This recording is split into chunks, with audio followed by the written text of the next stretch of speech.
No, their altering of the agreement was that we're going to offer you the dirt ass cheap price for your oil. And, this is going to lead to protection and the expansion of the Monroe Doctrine and da da da da da. But that's what we're going to do.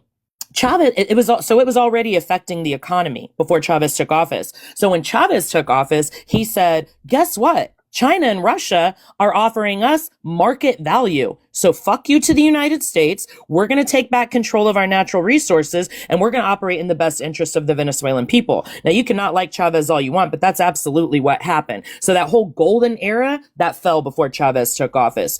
And then the U.S. sanctions came. So if you're going to sit here and blame the people who are in power in Venezuela, you also need to attribute blame to the United States empire for exploiting these countries for their resources, for not trying to pay them market value, and for also implementing the sanctions which have devastated their economy for the common people in those countries, such as Venezuela, Cuba, Nicaragua, Panama. We could go on, because this is not anything new to the United States empire, kidnapping world leaders and implementing right-wing puppets. This is just the same old game. Rinse and repeat, right? So I wanted to frame that first, because if we're going to talk about being educated on a topic, I think that you yourself should be educated on the topic and be able to pinpoint when that golden era fell. Additionally, I can absolutely definitively say that Trump is Maduro, and even worse for my people. Anyway, am I allowed to speak for my people?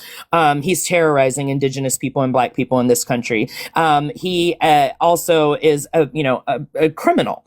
So it's kind of weird that you want to call one person a criminal who hasn't been convicted yet, but you're okay with the criminal leading our country who has been convicted, and is continuing to commit war crimes that violate not only U.S. law, but international law. So yeah, I think that we're well within our right to call a white supremacist fascist a criminal and just as bad as Maduro. Okay. Go ahead. Real quick.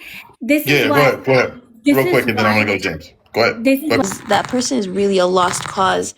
I just wanted to show this, though, this article that I found, because the New York Times, by the way, they released this article about how Trump decided to invade.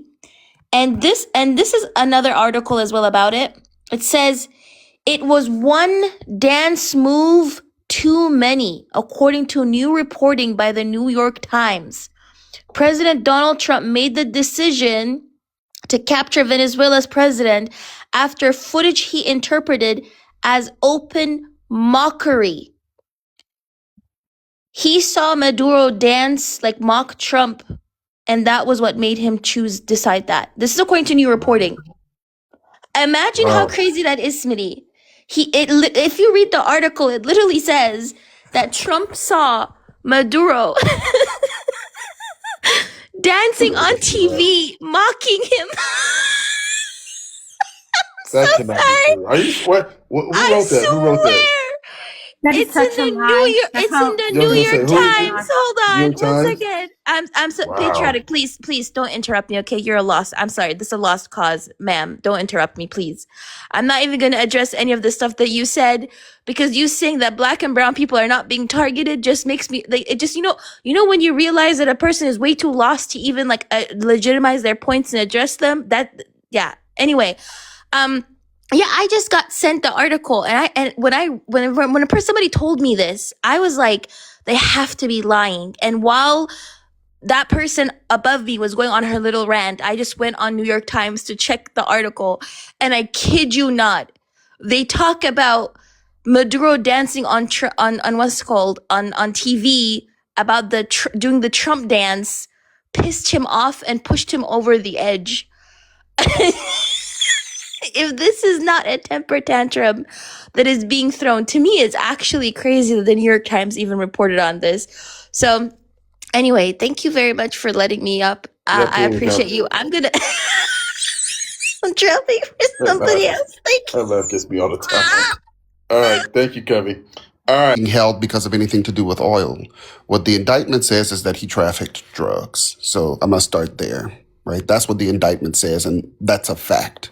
And I think that you have some people up here, Smitty, that are dabbling in misinformation, and simply just saying that something is a lie doesn't make it a lie, right?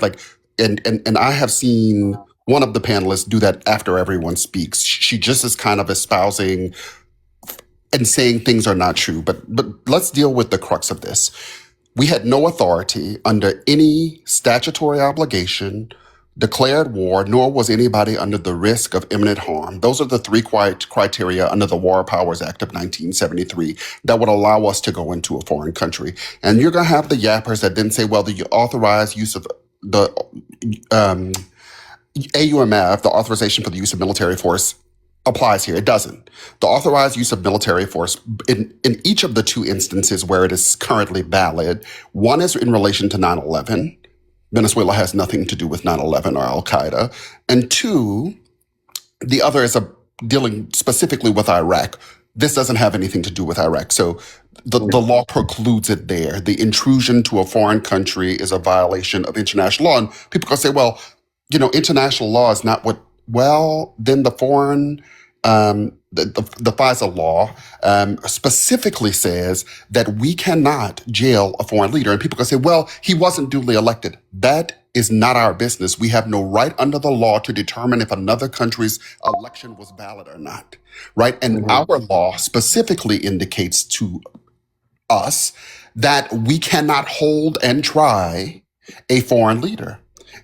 And I gave several times in the chat the legal precedent with which it is, and I'll drop it in the chat when I drop down, but I will give you the part of U.S. law that precludes such actions. You cannot jail a foreign leader because you've manufactured consent to do so, because the law says very clearly you can't arrest a sitting foreign leader. And so you have a person up here, and I think the legal documentation that we're looking for is 18 U.S.C. 1602. But I'll put it in the chat. The law doesn't give us the authority to do what we did. And so people saying it's a lie, it's a lie, it's a lie, Maduro was a bad person. He's not in jail for any of that shit y'all are talking about. He's not in jail for any of that. He is arrested on a drug trafficking charge. And so you could say he's a dictator. That is not why he's arrested. That is not why he's in jail. The record speaks for itself in the U.S. District Court in New York. And so when we start having these conversations and trying to justify consent for doing something that on its face is against the law is an invitation for fascism. But the greater threat here, Smitty, is what stops him from taking over California now? What stops him from saying, the governor of California did it, I'm going to go in there, remove him, and take him out of power? What stops him from saying that, I think that Carney, to Covey's point earlier, is doing something inappropriate, and I don't think his election is valid, so I'm going to go in and remove him. All of these things lend itself to a very slippery slope. The law excludes our ability to do it. And so I think, and I'll land on this, what we are going to see is what the U.S. Federal District Court is going to do. And I think it is my position that the U.S. Federal District Court is going to say you need to release him under his diplomatic immunity. You need to do so immediately. And the concern that we should all have is he going to comply with an order of a United States court? That's the problem. That is the biggest problem of this, because if he does not, we are in constitutional crisis. And it invites us to look like idiots because we are saying to the world, our president went and did something that is illegal and a court had to say it to him and he still didn't comply, which makes us no better than Maduro at all. And I'll land there. All right, brother. Thank you, man, for coming up.